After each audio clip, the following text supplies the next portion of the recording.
Jesus Hopped the A Train by Stephen Edley Girgis. Trigger warning, this play discusses murder and execution.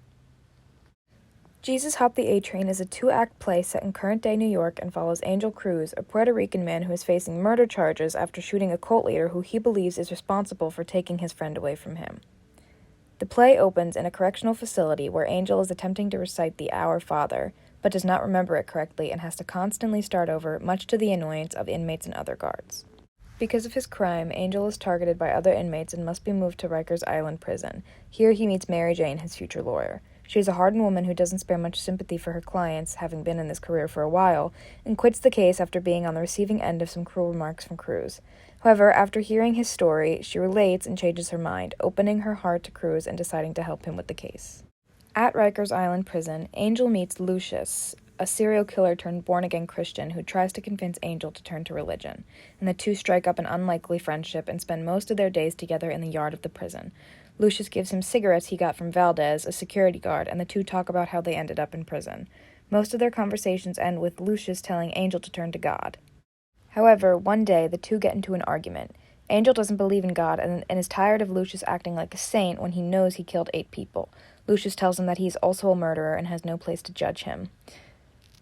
Their argument ends with Angel telling Lucius to go die so he can be with God. After this event, Angel meets with Mary Jane to talk about his trial. Mary Jane tells Angel that the way to win over the jury is to lie about what happened because they already believe he is innocent. He is hesitant at first, thinking about what Lucius said about God and being honest, but eventually agrees to lie. The next day, Angel is talking to Lucius in the yard and finds out he is about to be sent to Florida to get executed for the murder of 8 people, one of which includes a very young boy whom he feels no remorse over killing.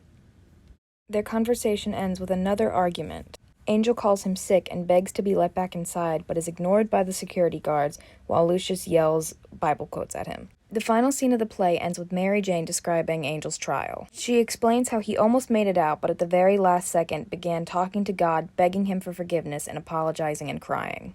Angel was sent back to prison and would be eligible for parole in 2026. He is led off stage crying and apologizing the whole way.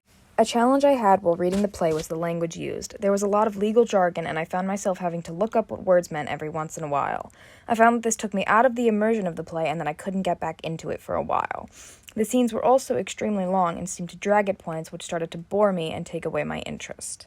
For example, sometimes a simple conversation could be more than 10 pages long.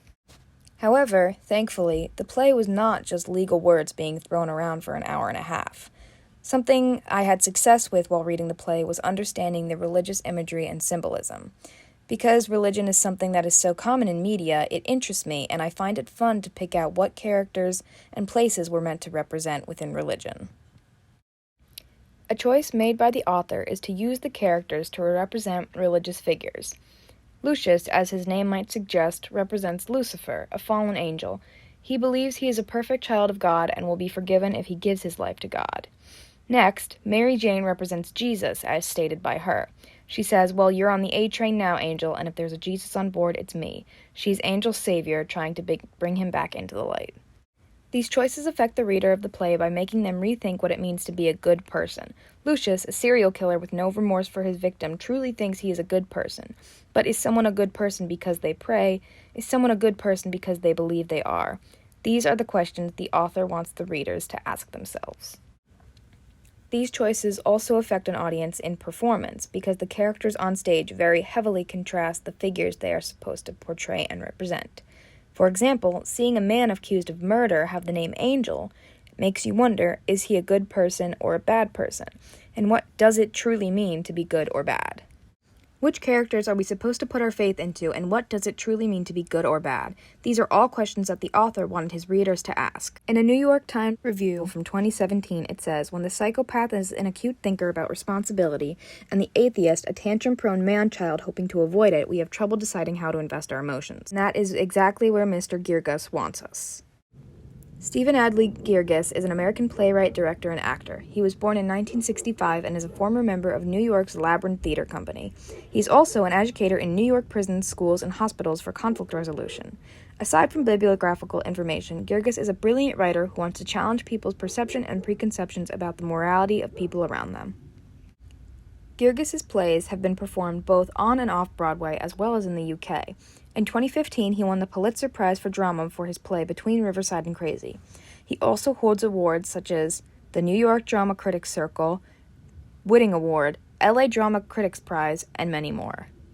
I found it interesting to learn that the author is an educator for conflict resolution in prisons. After being around and getting to know people who are in prison, it would make sense that he would want to write this play not only to give a voice to prisoners who cannot speak about their experiences, but to take people's preconceived notions about people in prison and turn them around. The 3 ideographs I chose were from the new Phoenix Theater on the Park posters and the Pershing Square Signature Center playbill. The first poster shows a photo of Angel leaning against a prison cell in a crucifixion pose. I like this one because it subtly revealed the religious symbolism that would take place without outright saying it. The second poster shows a crucified Jesus, but instead of on a cross, he is on a prison fence. Like the first poster, this one also shows that the show will take place in a prison. Differently, however, the religious themes are much more obvious in this one. However, the poster I chose as my top ideograph was the Pershing Square Signature Center playbill. I chose this as my top ideograph because I felt it gave a glimpse into what the play was about without giving too much away, while also being visually pleasing and including symbolism relevant to the show. Different from the other posters, I felt this one was simplistic and to the point and didn't have too much going on, making it pleasing to the eye. Jesus Hopped the A-Train first premiered on November 29, 2000, and ran until December 31, 2000. It was an off-Broadway production by Labyrinth, the theater company Gyrgis was a part of, in the East 13th Street Theater and was directed by Philip Seymour Hoffman. This production was met with harsh reviews from critic Pamela Renner. She criticized Hoffman's sledgehammer directing and states that the volume of the show was far too high. Despite the negative reviews it got at first, the play continued to be performed in the UK during the early 2000s and was nominated for the Olivier Award in 2003. Then, in 2017, it returned back to New York in the Irene Diamond stage on October 23rd. It ran for little over a month, closing on November 26, 2017. While this show had a significantly shorter runtime than most and was met with some mixed reviews, it still managed to win multiple awards, including the Outer Critics Award 2018 for Outstanding Revival of a Play and Outstanding Actor in a Play. Along with these awards, the play was also named the 14th Best American Play of the past 25 years by New York Times writers.